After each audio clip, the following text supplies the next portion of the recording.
13. Guillet dans la mêlée. Rugby à 13. Les 13istes ont leur radio. Sud Radio.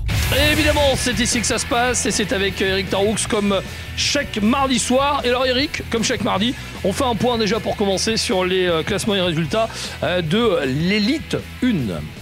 Alors ce week-end on jouait à la fois pour la Coupe de France et pour le championnat. En Coupe de France, Limoux a battu Toulouse 23-10. Le match s'est même joué mercredi. Et l'AS Carcassonne a battu Villeneuve 19-18.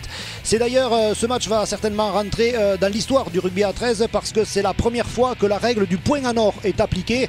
À la fin du temps réglementaire, les deux équipes étaient à égalité 18-18.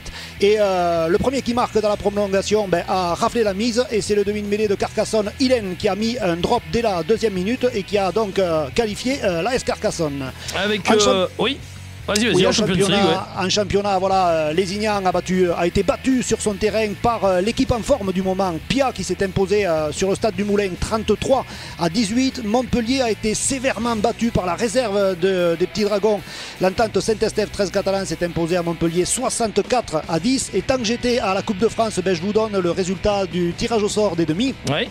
Pia jouera contre Lézignan et Limoux jouera contre l'AS Carcassonne. La 4e journée de la Super League également avec les résultats des classements. Et l'exploit du jour, il est signé des Dragons catalans qui se sont imposés sur le terrain des favoris de cette compétition. L'équipe de Sainte-Hélène, victoire des Dragons 34-32 avec un dernier essai tout simplement extraordinaire. Et quand on voit un tel match, on ne peut que regretter que le public français soit toujours privé d'un tel spectacle. Ouais, et puis on a également, autre chose à rajouter peut-être. Ouais, non, juste rapidement le classement. Warrington est en tête avec 7 points devant le trio Wigan, Huddersfield et les Dragons avec 6 points. En bas de classement, l'équipe de Londres et l'équipe de Witness se partagent la dernière place. 4 matchs, 4 défaites. Et puis le Toulouse Olympique avec alors accrochez-vous les mecs, je vais parler anglais. La Northern Rye Cup. La Northern Rye Cup, tu t'y mets, Pierrot, c'est bien. Ouais. Les Toulousains sont avec les Cougars. Les Cougars étaient de repos ce week-end. Le Théo est allé défier l'équipe de Batelay, un gros morceau. Et les Toulousains se sont inclinés sur le score de 34-12. Et dis donc, il n'y a pas des infos pour le Toulouse Olympique avec un certain joker médical qui a signé ? Ah, mais je vois que t'es au courant. Attends, mais monsieur Taroux, mais tu crois quoi? J'avais gardé ça sous le coude. Le Théo a recruté effectivement un joker médical pour remplacer le pilier Eloni Vunakese qui s'était pété un ligament du genou. Comment t'as dit? Il s'était pété un ligament du genou. Non, Eloni vous cassez.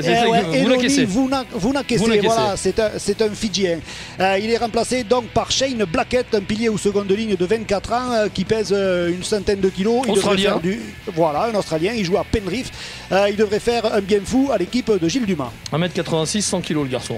Exactement. Pas comme toi. Pas mal. J'en connais d'autres qui font 100 kilos. Ouais, encore plus. Tu peux en rajouter même. Si tu parles de Barré, tu peux en rajouter. Comment t'as deviné, Pierrot? Ah bah écoute. Non, parce qu'il nous dit je suis en pleine forme, j'ai repris machin, j'ai repris ci, j'ai repris là. Il a repris 2 fois du plat, ça oui, mais tu parles. Il a rien repris d'autre. Allez, la suite avec notre invité qu'on n'arrive pas à joindre. Faites bloc. Réagissez. Sud Radio. Guillet dans la mêlée. Ah bah si, ça y est, là, c'est les miracles de la technologie. Merci Cécile. Bruno Saint-Signan, le président de Montpellier 13, est avec nous. Bonsoir, président. Bonsoir. Bonsoir et merci d'être en direct avec nous. On a eu peur, hein. On s'est dit on va la voir, on va pas la voir, on a eu très peur. Non, mais oui, je suis dans un endroit où le téléphone passe pas très bien et voilà. Ah, je confirme. Il va falloir d'ailleurs trouver une solution parce que là, on vous entend assez mal pour l'instant. Là, je peux pas parler plus fort, je crie quasiment quoi. Ouais, donc mais si ça reste comme ça, on pourra pas faire grand chose parce que malheureusement c'est assez inaudible. Donc le but du jeu c'était quand même de pouvoir vous entendre comme il faut et de pouvoir vous parler. On va essayer de voir ce qu'on peut faire. On va partir du côté de la pause et on va voir si on arrive à vous avoir un petit peu mieux. Juste après, vous restez avec nous, c'est Guillet dans la mêlée sur Sud Radio. Sud Radio, Guillet dans la mêlée. Allez, avec le rugby à 13, et malheureusement, pas d'invité parce que Bruno Saint-Signan est dans un endroit où ça passe plus que mal. Et le problème, c'est que c'est pas la peine de poser des questions parce qu'on va avoir soit les voyelles, soit les consonnes, mais pas les deux. Donc ça va être un petit peu compliqué. Tu avais peut-être des choses à nous dire concernant le Montpellier 13 ou pas, Eric ?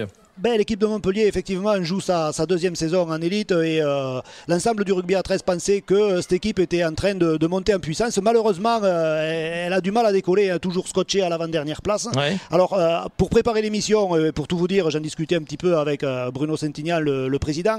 Il avoue s'être planté au niveau du recrutement des étrangers. Ils attendaient un rendement nettement meilleur.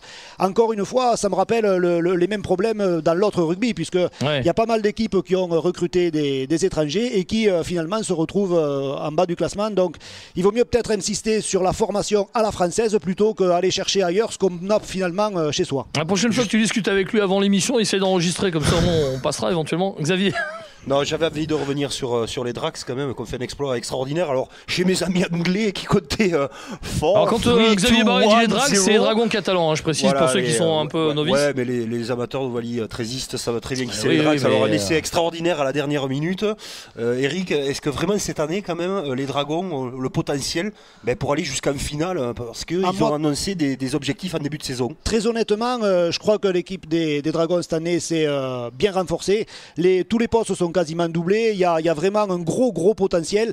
Et si les Dragons ont la chance d'être épargnés par les blessures et le petit plus, bien sûr, la petite chance qui tourne du bon côté, je crois qu'effectivement les Dragons peuvent viser une finale. En plus de ça, moi j'insisterai sur la qualité du jeu, parce que vraiment on se régale depuis 2 ans à Brutus. Le rugby prôné par Trent Robinson est un rugby fort spectaculaire, et vraiment il y a de plus en plus de monde à Gilbert Brutus. Ça vaut vraiment le coup. Ouais.